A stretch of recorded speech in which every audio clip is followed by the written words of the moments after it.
2019년 12월 중국에서 등장한 코로나19. 1년 1개월 만에 전 세계로 퍼져나간 바이러스는 감염자 수 1억 명을 돌파하며 치명적인 전파력을 나타냈습니다. 세계 인구 80명당 1명이 코로나19에 감염된 상황. 숙주를 옮겨가며 빠르게 이동하는 바이러스에 인류는 속수무책으로 쓰러지고 있습니다.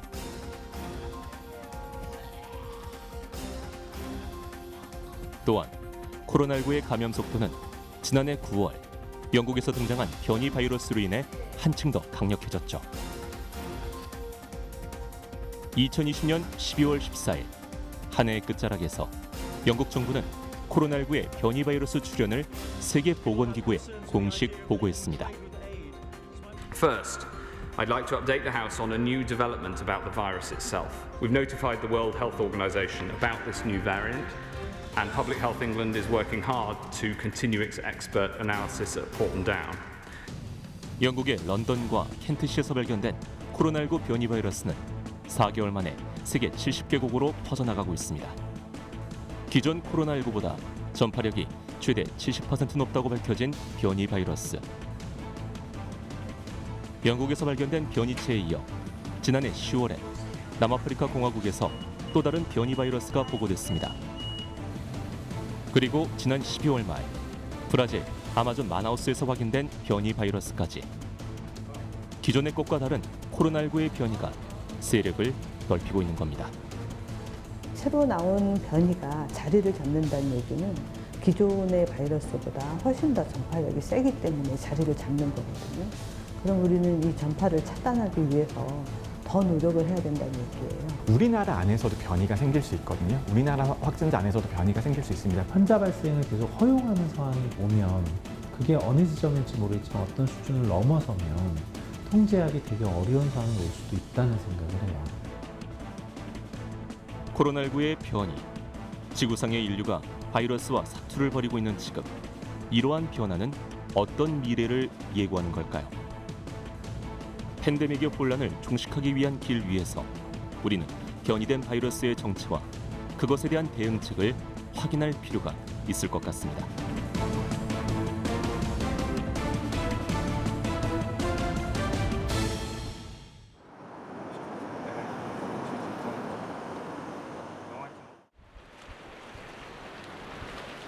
현재 영국의 상황은 어떨까?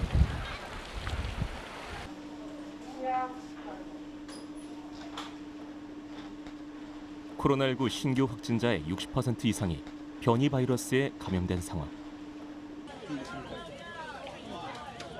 생필품을 구매할 수 있는 마켓이나 주유소 등 실생활과 밀접하게 연관된 업체를 제외하고 대부분의 시설이 폐쇄됐습니다.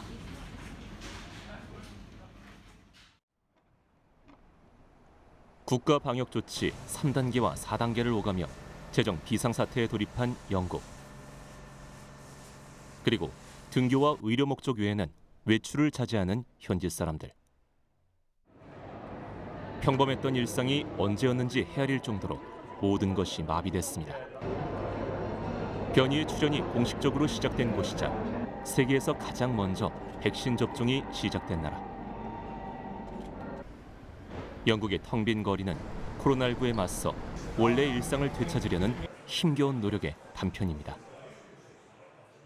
예전과 많이 비교했을 때는 이제 마스크 착용을 장려하고 이제 실질적으로 샵이나 레스토랑에서 착용하지 않으면 이제 먼저 말씀 꺼내시는 분들도 자주 봤는데요. 그래도 한국과 비교했을 때는 이렇게 완전 실생활에 묻어나거나 내 스스로부터 방역 수칙을 철저히 지켜야 이런 코로나 사태를 같이 해결해 나갈 수 있다. 그런 문화적인 것은 아직 한국과 비교했을 때 좀 적은 것 같습니다. 코로나19 변이 바이러스. 코로나19와 같은 종이지만 그동안 우리와 마주한 것과는 분명 다른 변이체. 여기서 변이체란 변이를 일으킨 개체를 말합니다. 그리고 변이란 바이러스 전파 과정에서 기존 바이러스와 감염력 등의 일부 특성에 차이를 보이는 소규모의 유전자 변형을 의미하죠. 변이는 변종과 다릅니다. 이는 얼마나 많이 유전체 염기 서열의 구성 요소가 달라졌는지 여부로 결정되는데요. 코로나19의 염기는 약 3만 개. 영국에서 발견된 변이 바이러스의 경우 염기 서열 중 23군데에서 변이가 발견된 것으로 알려져 있으며 유전체의 1%도 미치지 못하는 정도로 변화된 개체는 돌연변이가 나타난 변이체 혹은 변이주라고 합니다. 핵산의 변이는 일어났지만 그 결과물인 아미노산의 변이는 일어나지 않는 경우도 많이 있습니다. 하지만 그런 아미노산의 변이가 일어나고 그 아미노산의 변화가 굉장히 중요한 역할을 하는 곳이 변이가 일어난다면은 그것은 새로운 변이주라고 할 수가 있겠죠. 이런 변이주들이 여러 개가 계속 진행되다 보면은 사실은 상당히 많이 다른, 즉 항체와 결합하는 부위들도 달라지고 여러 가지 전파력이라든지 또는 독성이라든지 치사율이라든지 이런 것들이 달라질 수 있는 변종이라고 하게 되는데, 사실 변종은 집단 그룹과 비교해 성질과 형태가 달라진 종을 말합니다. 변이가 전체 중 일부의 성질이 바뀐 것이라면 변종은 완전히 다른 성격을 지닌 개체로 바뀐 것이죠. 이러한 변종은 기존 백신이 유도하는 항체를 무력화하기 때문에 새로운 성격의 바이러스에 효과가 있는 새로운 백신이 요구될 수밖에 없습니다. 코로나 바이러스의 변종 사례는 사스와 메르스가 대표적인데요.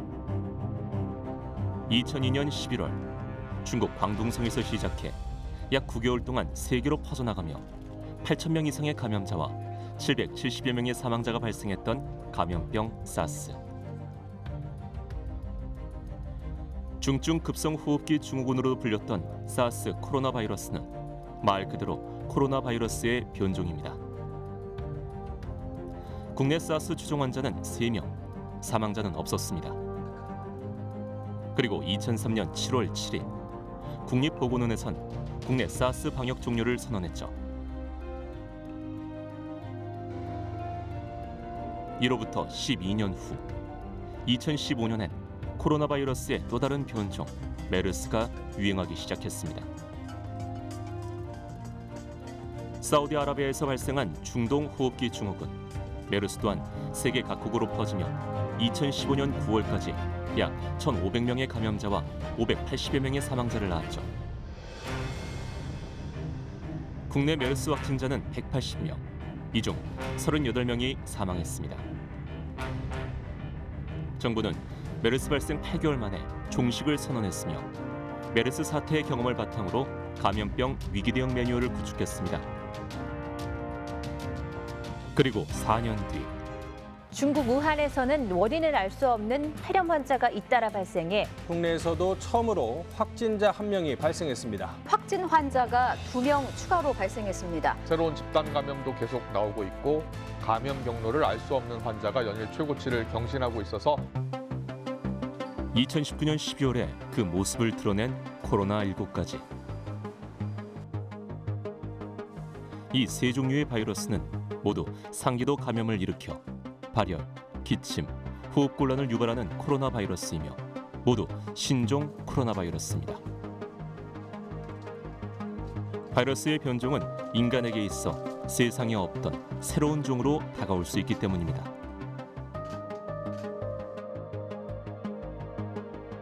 공통점은 또 있습니다. 박쥐에서 중간 매개 동물을 거쳐 사람에게 옮겨진 인수공통 감염병이라는 것이죠. 겉으로 보기엔 공통점이 많은 사스, 메르스, 그리고 코로나19. 하지만 조금 깊이 들여다보면 전파력과 치명률, 재생산 지수, 그리고 무증상자 감염 여부 등에서 확연한 차이가 나타납니다. 그래서 우리는 이 세 가지 바이러스들을 코로나 바이러스의 변종이라 부릅니다. 때문에 세계 곳곳에서 출현하고 있는 코로나19 변이 바이러스는 변종이라고 표현하기에는 그만큼 바이러스의 성격이 바뀌지 않았다는 것으로 현재까지 해석할 수 있습니다. 이 코로나 바이러스의 기존의 돌연변이가 되었던 그 역사를 보면 그렇게 특이적인 변화들은 아니에요. 필연적으로 이런 돌연변이는 나오게 돼 있어요. 그런데 우리가 이제 그 우려하는 부분은 아까도 말씀드렸지만 그 완전히 변종이라고 부를 수 있는, 그러니까 기존의 감염력과 기존의 치사율과 완전히 다른 이런 돌연변이가 누적돼서 쌓이다가 변종이 출현하는 걸 우려하고 있는데 지금 나오고 있는 영국이나 뭐 남아공 바이러스 정도는 아직까지 변종이라고 부를 정도의 수준은 아니라는 거죠. 변종이라는 바이러스가 되려면 표현형이라는 표현을 쓰는데 표현형, 완전히 성격이 바뀌어야 돼요. 바이러스의 성격이. 전문가들은 코로나19에서 돌연변이가 일어나는 건 매우 자연스러운 일이라고 말합니다. 그 이유는 코로나 바이러스가 RNA 바이러스이기 때문인데요. 태생이 돌연변이를 쉽게 일으키는 존재라는 사실에 우리는 주목할 필요가 있습니다. 코로나19는 구성하는 주요 성분이 RNA 형태로 구성되어 있습니다. 구조를 보면 두 개의 가닥이 꼬여있는 DNA와는 다르게 단일 가닥으로 형성돼 있죠. 게다가 화학 구조상 수산기를 지니고 있어 다른 물질과 반응성이 높은 성질을 갖고 있는데요. 이는 상태의 불안정성을 의미합니다. 대부분의 RNA 바이러스는 그 불안정한 구조 때문에 돌연변이가 잘 일어난다는 것을 이해할 필요가 있죠. 문제는 코로나19에서 일어난 변이 부분의 위치입니다. 코로나19가 우리 몸속 세포로 침투하려면 바이러스막 표면에 돌기 형태로 촘촘히 박혀있는 스파이크 단백질의 역할이 필요합니다. 이 스파이크 단백질은 사람의 세포 표면에 있는 수용체와 결합해 바이러스가 세포 내부로 침투할 수 있도록 하는데요. 이때 스파이크 단백질과 사람의 세포 수용체가 결합하는 부분을 수용체 결합 부위라고 합니다. 코로나19의 변이가 일어난 곳이 바로 수용체 결합 부위이며 결과적으로 바이러스가 사람의 세포 안으로 침입하기에 더 쉬운 환경이 형성됐다는 겁니다. 현재 전 세계로 가장 많이 퍼지고 있는 영국, 남아프리카 공화국 발견 변이 바이러스에선 스파이크 단백질과 수용체 결합 영역에 N501Y 변이 등이 발견됐습니다. 501번째 아미노산의 종류가 아스파라긴에서 타이로신으로 바뀌었다는 의미죠. 이렇게 변이된 스파이크 단백질은 수용체와 결합하는 능력이 높아 바이러스의 전파력과 치명률에 밀접한 관계가 있는 요소입니다. 이 변이체도 그러니까 기존에 우리가 경험하고 있는 그룹의 바이러스, 이 변이 N501Y에 해당되는 그 부위의 변이를 가진 것과 비교를 해보면 임상 양상에 있어서는 현재는 크게 다르다라는 근거는 아직은 없고 치명률도 높아졌다는 근거는 없는데 그 바이러스가 주로 유행했던 국가에서 나오는 역학 자료로 보아서는 전염력이 더 높아진 거는 맞아 보입니다.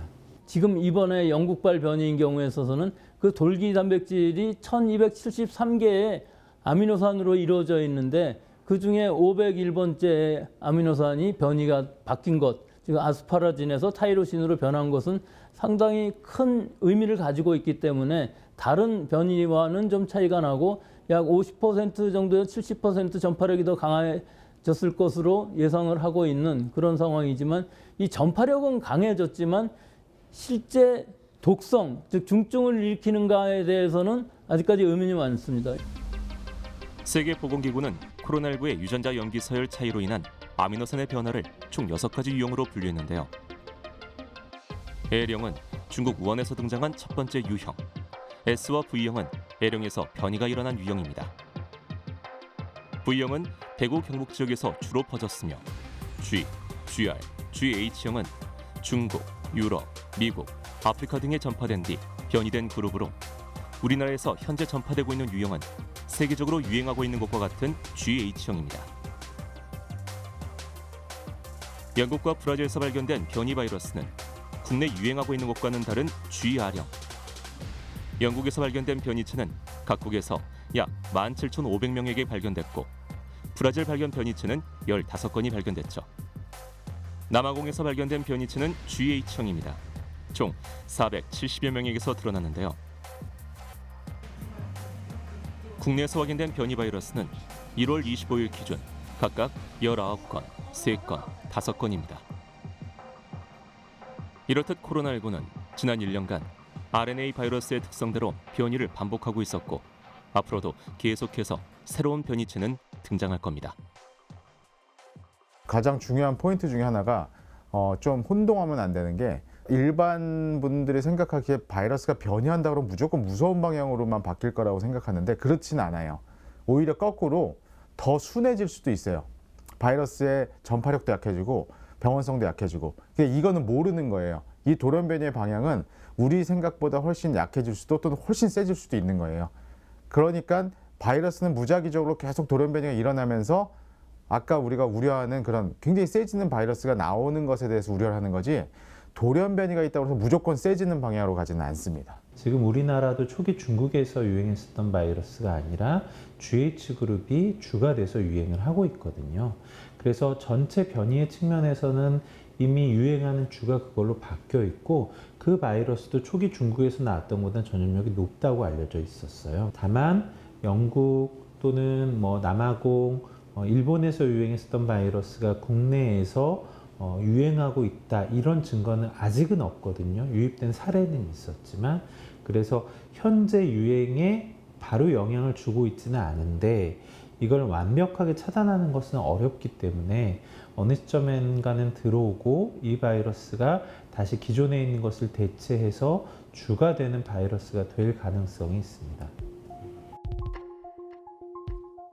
궁금한 건 변이 바이러스가 코로나19 백신에 영향을 끼치는지에 대한 여부입니다. 정부는 현재까지 아스트라제네카, 얀센, 화이자, 모더나 등의 제약사와 백신 구매 계약을 체결하고 총 5,600만 명분을 확보했는데요. 노바백스사와의 계약 또한 진행 중입니다. 2월을 시작으로 5월까지 순차적으로 백신 공급이 시작되는데, 이 시점에서 변이 바이러스가 확산된다면 과연 백신은 변이체에도 효과를 보일까요? 아직까지는 변이 바이러스의 국내 확산 현상은 나타나고 있지 않지만 변이체의 전파 속도가 기존 것보다 높은 것을 감안한다면 백신의 효과를 보기 전에 변이 바이러스의 감염자 수가 급속도로 증가할 수도 있습니다. 하지만 결과적으로 전문가들은 변이에 대한 백신의 효능이 긍정적이라고 말합니다. 지금까지 이제 검증이 됐고 확인된 바로는 일단 가장 영국에서 나온 이 바이러스라든지 그리고 남아공 바이러스에 대해서는 기존의 백신이 방어를 할 수 있다. 그리고 이제 실제로 검증을 해서 이제 논문으로도 나왔고요. 또 다른 변이가 계속 나올 수 있기 때문에 과학자들이 지속적으로 지금 관찰을 하고 있고, 이게 이제 어떤 백신이나 기존의 바이러스와는 또 방어나 이런 것들을 다룰 수 있기 때문에 계속 모니터링을 지금 하고 있습니다. 코로나19의 백신을 개발하기 위한 기반 기술. 전 세계적으로 신속하게 코로나19 백신 개발이 추진될 수 있는 건 백신 플랫폼 기술을 활용하기 때문입니다. 백신 플랫폼이란 특정 항원이나 유전 정보만을 받고 백신을 개발하는 기술인데요. 우리가 접종하게 될 코로나19 백신은 이 백신 플랫폼 기술을 적용한 RNA 백신, 바이러스 벡터 백신, 그리고 제조합 백신 등으로 구분할 수 있죠. 화이자사와 모더나사의 백신은 RNA 백신입니다. 바이러스를 직접 체내에 넣어 면역 반응을 유도하는 것이 아니라 바이러스의 유전 정보를 담고 있는 RNA를 인체에 투입하는 방식인데요. 세포 안에선 이와 같은 항원 설계도를 통해 코로나19의 스파이크 단백질이 형성됩니다. 우리 몸은 이 스파이크 단백질을 항원으로 인식하고 면역 반응을 일으키게 되죠. 진짜 바이러스가 왔을 때 면역 체계가 이를 기억하고 항원을 제거하도록 훈련을 시키는 겁니다. RNA 백신이라는 거는 이게 이제 단일 가닥의 RNA거든요. 싱글 가닥의 RNA이기 때문에 이게 굉장히 불안정해요. 제조 방법도 쉽고 단기간에 대량을 생산할 수 있는 장점은 있지만은 이게 우리 몸속에 투여를 하면은 단일 가닥의 RNA이기 때문에 RNA 분해하는 효소가 우리 몸에 너무 많아요. 그래서 굉장히 이게 잘 분해가 되는 거죠. 그러면 효과가 안 나타나니까 그만큼 안정성, 스테빌리티라고 그러는데 안정성이 떨어지기 때문에 아까 말씀드린 대로 마이너스 70도씨에 보관하는 콜드 체인이 필요하다는 게 가장 큰 좀 단점이라 할 수가 있는 거고.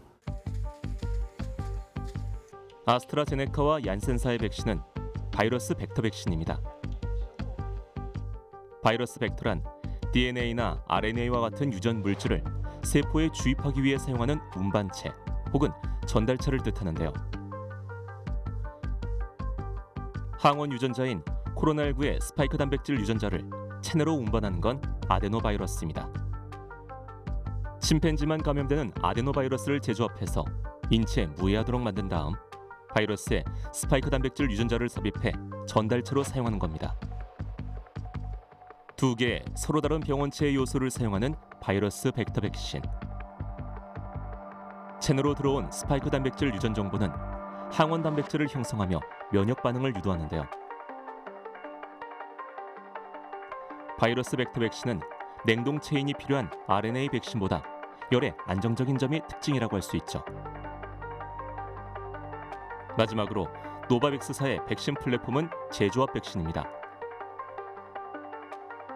유전자 제조합 기술을 통해 인공적으로 만든 스파이크 단백질을 직접 몸속에 주입해 면역 반응을 유도하는 원리인데요. 스파이크 단백질만 이용하는 제조합 백신은 오랜 기간 백신 개발에 이용해온 기술이기 때문에 부작용이 적고 안정성이 검증돼 있는 방식이죠. 하지만 면역 반응이 낮기 때문에 면역 증강제와 함께 투여해야 효과를 높일 수 있습니다. 이렇게 코로나19 백신이 세계적으로 신속하게 개발될 수 있었던 건 바로 백신 플랫폼 기술이 있었기 때문인데요. 각기 다른 특성을 지닌 백신 플랫폼 기술들은 변이 바이러스의 출현에도 적극 활용될 수 있다고 합니다. RNA 플랫폼이나 DNA 플랫폼 그리고 바이럴 벡터 플랫폼 이러한 것들은 어떻게 보면은 그 특정 부위만 바꾸면 됩니다. 전체 성분과 그 벡터 시스템, 플랫폼 시스템이 10이라면 실제로 바꿔야 되는 부분은 이 스파이크 부분, 백신의 어떤 이것만 되는 부분만 바꾸면 되기 때문에 사실 그것만 바꿔서 우리가 집어넣어서 이제 백신을 개발하는 형태거든요. 근데 기존에 이미 이 형태를 이용해 다른 백신의 임상이 상당히 많이 진행이 됐던 그런 시스템들입니다. 지금 이번에도 뭐 1년 안에 이제 백신을 개발해서 상당히 빠르게 개발했다고 하지만 만약에 정말 이러한 그 새로운 변종이 나온다고 하면 제가 볼 때는 정말 몇 달이 안 걸릴 것 같아요. 현재까지 승인된 백신은 스파이크 단백질의 여러 부위에 저항하는 다클론 항체 방식이기 때문에 백신의 효능을 무력화하려면 스파이크 단백질의 여러 부위에서 변이가 발생되어야 합니다. 하지만 그 모든 부분들이 한꺼번에 변이할 확률은 매우 적죠. 만약 백신의 효과가 없을 정도로 변이가 진행된다 해도 플랫폼을 이용해 백신의 설계를 바꿔 사용할 수 있습니다. 특히 RNA 백신이 주목을 받고 있는 이유기도 한데요. 유전자 백신은 미리 개발해둔 범용 백신 플랫폼에 바이러스의 유전자를 집어넣는 방식으로 코로나19 바이러스의 염기 서열 중 변이된 부분과 똑같이 염기 서열을 바꿔서 체내에 투입하면 변이에 대한 면역이 생길 수 있다는 겁니다. 이 RNA 백신은 이제 제일 좋은 게 뭐냐면요. 아까 가격도 비싸고 뭐 보관도 어려운데 우리가 아까 말하는 스파이크 단백질을 만드는 RNA 그 유전 정보를 갖고 있다고 했잖아요. 그걸 합성적으로 만들어서 넣어주면 되기 때문에 변이가 일어나서 그 스파이크 단백질의 구조가 변하면은 그냥 RNA 백신의 그 유전 서열을 바꿔주기만 하면 되는 거예요. 그렇기 때문에 이 RNA 백신이 지금까지 한 번도 사람한테 사용한 적은 없지만은 그 플랫폼을 구축하는 기술을 갖고 있으면은 앞으로 나오는 변종 바이러스에 대해서 언제든지 그 이제 백신을 만들 수 있는 플랫폼은 가지고 있기 때문에 그것이 가장 큰 장점이라고 할 수가 있는 거죠. 우리는 지금 코로나19의 변이에 관해 알아보고 있습니다. 지금까지 확인된 사실로 변이 바이러스의 특징을 정리하면 바이러스의 변이는 RNA 바이러스의 특성상 자연스러운 현상이라는 것. 변이는 변종과 다르게 유전자 변화도의 차이가 미미하다는 것. 현재 유행하는 영국 발견 코로나19 변이체는 기존에 비해 전파력과 치명률이 높다는 것. 그리고 코로나19 변이 바이러스는 현재까지 백신 효과에 영향을 끼치지 않는다는 사실입니다. 언제 어디에서든 우리도 변이된 바이러스에 감염될 수 있습니다. 아직까지는 변이 바이러스가 국내에 퍼지진 않았지만 방심하는 순간 바이러스의 확산은 시간 문제일 수도 있습니다. 그렇다면 만약 우리가 코로나19 변이 바이러스에 감염된다면 어떻게 그 사실을 확인할 수 있을까요? 변이 바이러스 감염 증상은 기존의 코로나19와 큰 차이가 없습니다. 1년 전 우한 폐렴이라고 불릴 정도로 코로나19의 대표 증상은 폐렴이었는데요. 이후 감염자들이 속출하면서 증상은 다양해졌죠. 발열, 기침, 호흡곤란 외에도 가래, 인후통, 설사 등이 나타났는데요. 영국 통계청이 조사한 바에 따르면 영국 내 모든 연령대의 감염자에서 흔하게 나타나는 증상은 미각과 후각 상실입니다. 또한 코로나19에 감염돼도 아무런 증상이 나타나지 않을 수도 있는데요. 무증상 확진자의 증가는 변이 바이러스 확산에 크게 작용하고 있는 것으로 알려져 있죠. 특히 경증이나 무증상 환자들이 인지가 되면서 실제로 전체 환자의 스펙트럼에서 중증이 어느 정도를 차지하는지, 또 전체 경증을 포함했을 때 어떤 증상이 가장 많은지를 이제 알게 된 거예요. 그래서 지금 보면 후각 이상이나 미각 이상이 가장 빈도가 좀 높은 것 같다. 그 다음이 기침, 이렇게 되어 있고요. 발열의 경우에는 실제로 20% 미만에서만 나타나는, 전체 환자를 보면 이런 게 이제 알게 된 거죠. 이건 변이가 생겨서 달라진 거라고 보지는 않습니다. 치명률이 높은 특성들을 분석을 해보면 대부분 고혈압, 당뇨 같은 기저질환이 있는 분들, 그리고 연령이 높으신 분들에게서 치명률이 높은 현상들이 나타납니다. 그런데 그런 패턴은 아직까지 여러 번의 바이러스 변이가 관찰이 되었지만 계속 유지가 일관적으로 되고 있고요. 결국은 지금도 가장 위험하신 분들은 나이가 많으신 분들, 그 다음에 기저질환이 있는 분들이 가장 위험한 집단이신 건 변함이 없습니다. 네. 코로나19 감염 증세가 보이거나 검사를 원하는 사람이면 선별진료소에서 검체 검사를 받을 수 있습니다. 긴 면봉을 코 속 깊이 넣어 채취하는 비인두 도말과 타액으로 유전자 증폭 검사가 진행되죠. 유전자 증폭 검사는 진단 시약을 통해 검체 속 바이러스 유전자를 증폭시켜 확인하는 검사법인데요. 변이 바이러스 확인을 위해선 추가적인 검사가 필요합니다. 전장 유전체 검사라고 하는데요. 변이는 굉장히 작은 부위에서 일어나기 때문에 바이러스 유전체를 전체적으로 살펴볼 수 있는 방법이 필요합니다. 현재 유전체의 주요 포인트만을 확인하는 PCR 검사의 확장 버전인 셈입니다. 초기 코로나19 검사 방식이었던 전장 유전체 검사는 결과를 확인하기까지 시간이 많이 소요된다는 단점이 있지만 검사 포인트를 벗어났을 경우에도 변이된 부분을 확인할 수 있다는 장점이 있죠. 국내에서 전장 유전체 검사 대상은 우선적으로 외국에서 입국한 사람들로 해외 유입 확진자의 검체 분석 결과 1월 25일 기준 총 27건의 변이 바이러스를 확인했습니다. 방역당국은 지난 12월부터 입국자 검역을 강화하고 있으며 모든 외국인 입국자는 PCR 음성 확인서를 의무적으로 제출해야 하는데요. 변이 바이러스가 지역사회 감염으로 퍼지는 것을 막기 위해 방역 체계와 진단, 그리고 치료 기술 등의 능동적인 대처 또한 이루어질 필요가 있다고 전문가들은 말합니다. 지역사회에서 나온다 그러면 진단 키트에서도 그걸 찾을 수 있는 그런 거를 개발을 해야 되겠죠. 그거를 모든 사람을 다 배양해가지고 바이러스를 배양해갖고 다 그걸 찾을 수는 없으니까 그런 부분을 찾는 진단 키트도 필요할 거고요. 한국은 그동안 어떤 면에서 좀 팔로워였어요.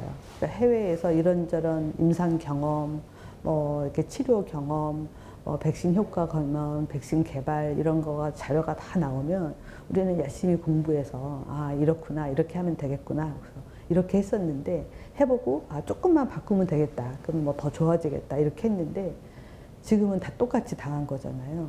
어떤 면에서는 우리가 앞서서 답을 만들어서 이런 답을 만들 수 없는 사람들한테 제공하는 역할도 해야 되겠다 이렇게 생각하고 있어요. 이제 치료제 이야기를 해보려고 하는데요. 코로나19에 감염된 후 증세가 심각하게 나타나는 고위험군에겐 치료제를 투여합니다. 코로나19라는 신종 바이러스의 출현에 속수무책으로 무너질 수밖에 없었던 이유는 치료제의 부재였는데요. 하나의 신약이 개발되기까지 10년 이상 소요된다는 점에서 의료당국이 대처할 수 있는 건 대증치료와 약물 재창출이었습니다. 특히 약물 재창출은 이미 임상적으로 사용되고 있는 약물이 대상이기 때문에 치료제 개발에 속도를 낼 수 있었죠. 에볼라 바이러스 치료제로 개발 중이던 렘데시비르가 대표적인 코로나19 치료제 중 하나인데요. 이제 곧 코로나19에 대처하는 신약, 혈장 치료제와 항체 치료제가 상용화될 예정입니다. 코로나19에 감염됐다가 완치된 사람에게서 얻은 혈장 혹은 항체를 선별해 사용하는 치료제. 혈장 치료제는 코로나19 완치자의 혈장 속 면역 단백질을 농축시켜 제조합니다. 면역 단백질 내엔 바이러스 중화항체가 포함되어 있죠. 이 과정은 체열과 분리, 정제 단계 등을 거쳐야 하기 때문에 완치자의 혈액 공급이 부족하면 대량 생산이 힘들다는 단점이 있는데요. 장점으로는 인체 유래의 중화항체를 이용한다는 점에서 안전성을 입증받고 있습니다. 항체 치료제 또한 그 원리가 혈장 치료제와 같습니다. 다만 만드는 방식에 차이가 있는 건데요. 바이러스에 가장 잘 반응하는 항체 유전자를 골라 세포에 삽입한 후 세포를 배양해 생산하는 방식이죠. 이처럼 완치자의 항체를 이용하는 치료제, 과연 변이 바이러스에도 효과적일까요? 기본적으로 우리가 항체 치료제라고 하는 것은 굉장히 경증 또는 이제 감염이 되자마자 투여하면 투여할수록 더 유리한 것입니다. 그래서 이제 바이러스 변이에 대해서는 발표된 연구 결과에 따르면 변이된 바이러스도 어느 정도는 이제 실험실에서는 활성이 있는 것처럼 보이긴 하거든요. 그런데 우리가 항체 치료제라고 하는 게 실질적으로 우리한테 가지고 오는 이득이 그렇게 많지는 않습니다. 왜냐하면 바이러스 감염 같은 경우에는 결국은 완치라고 하는 건 내 몸의 면역이 완전히 그 바이러스를 몰아내는 그 상태가 완치인 거고요. 항체 치료제나 아니면 렘데시비르 같은 그런 치료제는 바이러스의 증식을 어느 정도 억제해주는 역할, 그 다음에 침입을 억제해주는 역할이고 본질적인 치료 효과라고 보기는 어렵습니다. 백신과 치료제의 공존은 필수적입니다. 그리고 우리가 지금 준비해야 할 건 코로나19이든 변이체이든 바이러스에 대항할 힘을 미리 갖추는 겁니다.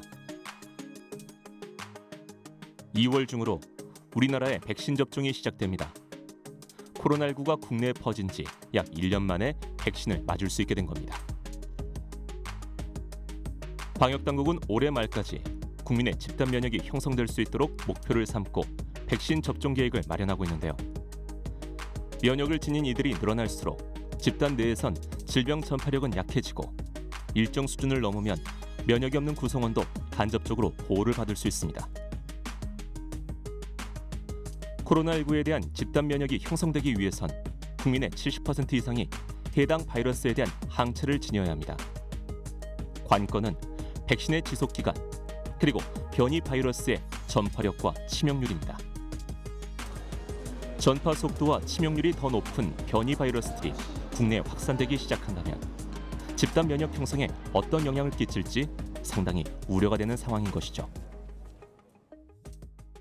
간단한 문제는 아닙니다. 따라서 얼마나 속도감 있게 서로 경쟁을 하면서 백신이 지금 있는 바이러스를 제압을 하든가 아니면 바이러스가 너무 빨리 진화를 하게 되면은 거꾸로 우리가 새로운 백신을 만들어야 되는가 하는 기로에 서 있게 되는데 다행히 아직까지는 우리가 개발한 이 백신들에 의해서 유도되는 항체는 여러 가지 변이주들의 변이에도 불구하고 충분히 면역력은 가질 수 있는 상황이라고 볼 수가 있기 때문에 좀 더 빨리 접종을 함으로 해갖고서 이 바이러스들이 더 많이 변하는 것을 막아야 되는 이런 속도전의 문제라고 하겠습니다. 지금 우리가 코로나 바이러스의 백신의 효과가 얼마나 오래 갈지, 그리고 바이러스 변이별로 어떤 다른 효과를 낼지 이런 걸 아직 몰라요. 인류 역사에 유례가 없었던 또 한 가지 일이 이렇게 아는 게 없는데 그럼에도 불구하고 전 세계에서 예방접종을 하고 있는 거예요.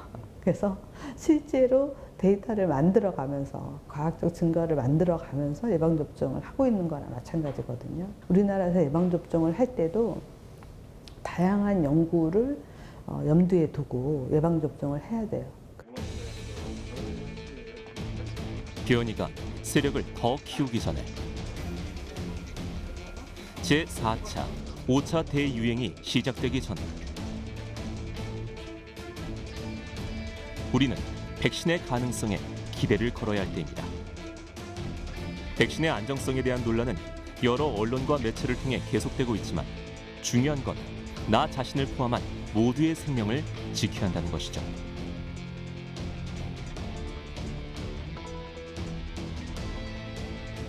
만약 변이 바이러스의 국내 유행이 시작된다면 우려되는 부분이 또 있습니다.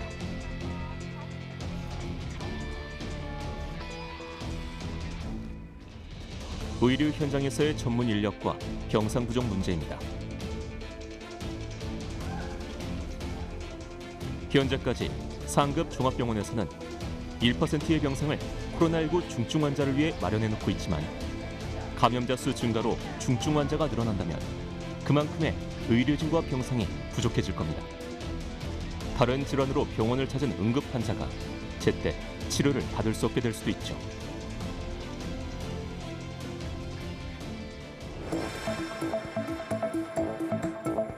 방역이 무너진다는 건 의료 체계 붕괴를 의미합니다. 이미 정신적, 육체적 한계치에 다다른 의료진과 의료기관 종사자들의 피로도 또한 고려해야 하는 부분입니다. 국가 초유의 사태가 장기간 이어지고 있는 이 시국은 개인의 생명과 국가의 안위가 깊숙이 연결돼 있으며 한 단계가 무너졌을 때 도미노처럼 연달아 쓰러져 버릴 겁니다. 결국 우리가 개인 방역을 철저히 지켜내야 하는 이유는 이 모든 연결고리의 시작이 바로 나 자신이기 때문입니다. 확산이 되었을 때 훨씬 어려워지죠. 우리가 지금 환자 1000명 이렇게 생겼을 때 의료가 대응하기 어려워지고 환자가 많아지지만 입원하지 못하고 집에서 사망하거나 이런 일을 보잖아요. 지금 변이를 가진 바이러스 또는 전염이 아주 많이 되고 있는 국가의 상황을 보면 그 바로 옆에 있는 일본만 하더라도 자택 대기 환자 굉장히 많아지고 우리보다 훨씬 많은 숫자가 집에서 사망하기도 하고 지금 뭐 비상 조치 이런 것을 취해도 잘 환자가 줄지 않고 이런 걸 보고 있어요. 그게 꼭 남의 나라 이야기가 아니고 우리의 상황이 될 수도 있는 거죠. 최근엔 코로나19 확진자가 키우던 반려동물이 바이러스에 감염되는 사례가 나타났습니다. 함께 지내던 보호자에게서 옮은 것으로 추정하고 있는데요. 국내 첫 사례로 코로나19에 감염된 반려동물은 고양이입니다. 코로나19가 인수공통 감염병이라는 건 이미 알려진 사실이지만 코로나19가 사람에게서 반려동물로 전파된 사례가 이제껏 국내에 없었기에 사람들의 관심을 모으고 있죠. 지난해 전 세계적으로 450여 건의 코로나19 동물 감염 사례가 보고됐으며 그 대상은 개, 고양이, 호랑이, 밍크 등 약 6종입니다.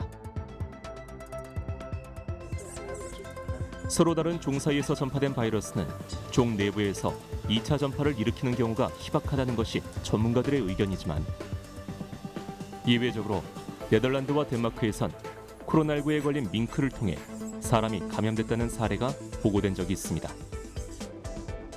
문제는 반려동물의 감염이 방치될 경우 또 다른 종류의 변이가 발생할 수 있다는 겁니다. 그 원헬스라고 해서 요새 사람과 동물과 환경의 건강은 하나로 연결되어 있기 때문에 어느 하나도 소홀히 해서는 안 된다라는 게 이 감염병에서 굉장히 중요한 그 트렌드거든요. 근데 이제 지금 계속해서 강조하는 게 인수공통 감염병, 동물에서 야생동물에서 또는 축산동물들, 가축들에서 넘어와서 사람에게 감염시키는 것만 굉장히 지금 예의주시를 하고 있는데 사실은 역인수공통 감염병, 그러니까 내가 동물에게 감염을 시켜서 그러면 이렇게 되는 거죠. 동물에서 사람으로 넘어오는 거, 사람에서 동물로 넘어가는 거 막 굉장히 섞이면 더 위험해지잖아요. 지금 반려동물의 대상으로 볼 때는 코로나19 반려동물 감염 케이스들이 계속 나오고 있죠. 근데 이거는 전형적인 역인수공 동감염병. 사람이 감염되고 나서 우리 집 개나 고양이를 감염시키는 거거든요. 최악의 시나리오는 현실이 되진 않을 겁니다. 우리는 변이 바이러스가 무엇인지 이미 알고 있고 백신이 변이에 대응할 수 있는 방법을 찾았으며 치료제 또한 변이의 움직임을 주목하며 개발에 속도를 내고 있습니다. 1년간 모두가 팬데믹을 경험하며 각자의 자리에서 끝나지 않을 것 같은 고단함을 견뎌낸 결과입니다. 이제 남은 건 코로나19 변이 바이러스를 둘러싼 무서운 이야기들, 그 막연한 두려움에서 벗어나는 겁니다.